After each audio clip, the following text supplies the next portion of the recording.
Xin chào các bạn, mình tên là Trần Lan Tú. Hiện tại mình đang học ở lớp 6A5 tại trường trung học cơ sở và trung học phổ thông Nguyễn Khuyến. Hôm nay mình sẽ giới thiệu về cái game mini của mình là game Ninja. Và chúng ta sẽ bắt đầu thôi. Ok, bắt đầu. Và đây là cái game của mình. Thì nó có là phần mô phỏng nha các bạn. Và mình sẽ chơi bắt đầu cùng với thầy của mình.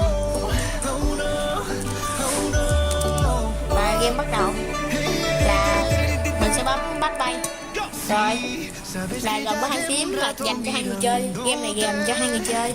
Nếu bạn thấy hình sắc màu đỏ, màu xanh dương là của thầy mình, của mình, còn cái màu cam là của nếu không sắc của thầy mình. Còn hai cái thanh này nếu đụng vô mấy con quỷ này nó thầy chết rồi. Nếu bạn bị cái cục màu vàng mà đụng trúng bạn là bạn sẽ chết rồi, mình chết luôn rồi.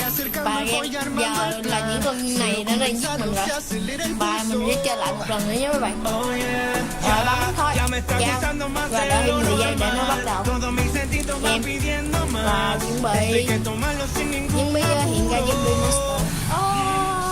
Chuẩn bị rồi lại rồi. Chúng ta sẽ không đụng những cái hang màu vàng của những con quỷ. Nó bị dính rồi.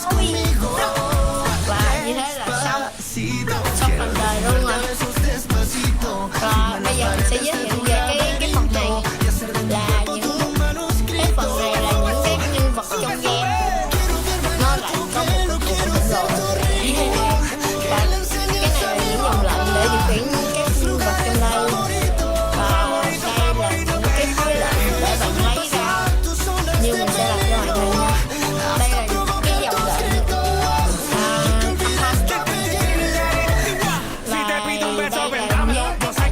lúc đầu bạn làm thì lúc đầu nào bạn cũng phải làm hiện ra một cái list là cái này để biểu tượng lúc bạn bấm vô nó sẽ hiện ra. Rồi tiếp theo là bên đây là phần mình vẽ để mình vẽ, và mình có cái chức năng như là bôi nè, con mèo và hình vuông tròn vân vân.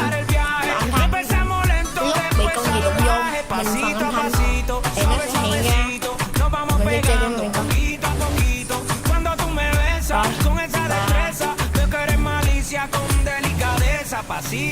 Và bây giờ mình sẽ cho các bạn xem phần này nữa, là cái này là của cái phần màn hình chính nè, gồm có hai màn mình đã chọn làm nè. Cái phần nãy là lúc mới vô game, và cái phần đã bấm bắt tay vô nó sẽ lên như thế này. Đây là mình mưa, và đây là bạn có thể chụp hình từ công ra nè. Rồi cái này là mở cái phần mềm ra, phần này vẽ và bức tranh của bạn.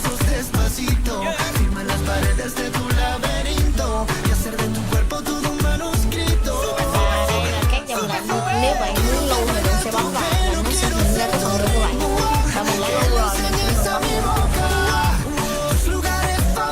Và mình sẽ làm cho các bạn coi.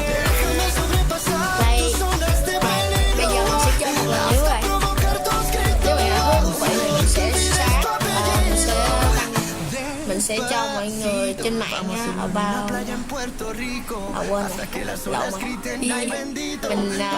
Mình sẽ gửi cho các bạn để các bạn có thể chơi cái trò này trên mạng nha. Và nhớ like, share cho mình nha, để ủng hộ kênh. Và bây giờ mình sẽ chuẩn bị chơi thôi. Thầy ơi, chuẩn bị bắt đầu thầy ơi. Chơi. Và chúng ta sẽ bấm nút play đầu tiên, nó sẽ có 10 giây để nó hiện up. Nếu bạn không bấm thì nó sẽ hiện tại ở đó luôn. Vì cái mình có một cái lỗi mình chưa hình thành được. Ok, hai thích. Yeah, và chơi thôi. Mình sẽ đụng vô. Hai con zombie chết rồi thầy ơi. Việc gó lên thầy, đừng để chết. Đừng có đụng vô màu vàng rồi. Không điều khiển. Wow. Chơi lại thôi. Game hay quá. Và game này do mình lập trình nha các bạn. Lập trình phải tham khảo đâu.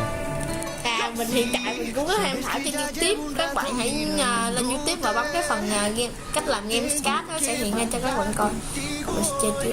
Ô thầy chết sớm vậy thầy. Tại sao thầy đụng cái đó đấy vậy? Nó giết con như điên rồi. Ồ, tại sao đụng vô mấy cái thanh màu vàng bên này nó không chết? Tại đó là cái thiết lập của con. Rồi hai con zombie chết. Mình sẽ bán ha. Shit. Tiêu diệt một phát nữa sẽ bắt đầu. Ui yeah, thắng rồi các bạn ơi. Yeah.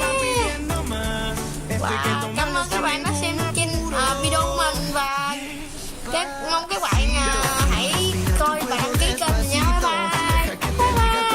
Al oído para que te acuerdes si no estás conmigo. Despacito, quiero desnudarte a besos despacito. Firma en las paredes de